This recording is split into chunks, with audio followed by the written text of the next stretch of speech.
Добрый день, уважаемые жюри, меня зовут Прохорова Диана. Тема моей работы – театр теней «Якутские сказки». Теневой театр позволяет развивать у детей не только художественные способности, творческий потенциал, но и помогает адаптации в обществе, освоению мира человеческих чувств, коммуникативных навыков. А если связать это с народными сказками, то получится познакомиться еще и со своей родной культурой. В концепции школьного образования Республики Саха-Якутия говорится, что в результате воздействия культуры происходит присвоение нравственных общечеловеческих ценностей, национальных традиций, гражданственности и любви к своей родине.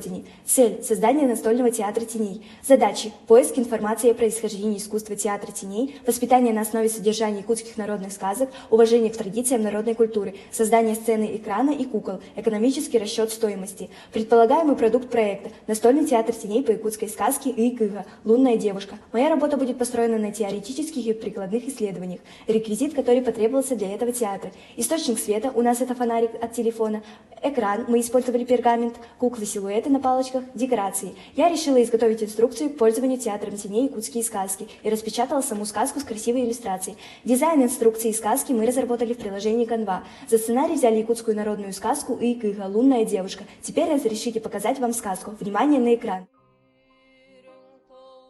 Мальчик с дедушкой смотрели на луну.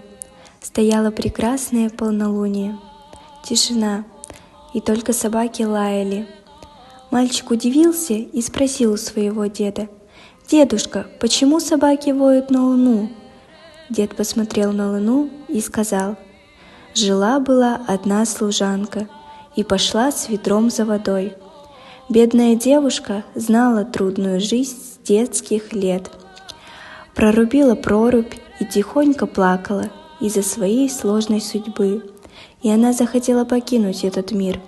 Посмотрев на отражение луны от воды, тихо плача, попросила взять ее с собой. И тогда луна указала дорогу прямо к себе.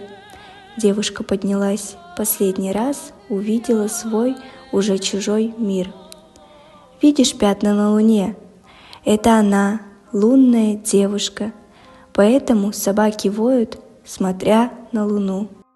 Всего на театр я потратила 144 рубля. Заключение. В этой работе мной был создан настольный театр теней «Якутские сказки». Все поставленные задачи мною выполнены. Большое внимание уделилось сюжету спектакля, так как одной из задач было воспитание на основе содержания якутских народных сказок, уважение к традициям народной культуры. В дальнейшем я планирую разработать много сюжетов якутских сказок для показа в школе и детском саду. Планирую разработать бизнес-план для дальнейшей массовой продажи театра теней по мотивам якутских сказок, где набор будет состоять из большого количества сказок. Спасибо за внимание.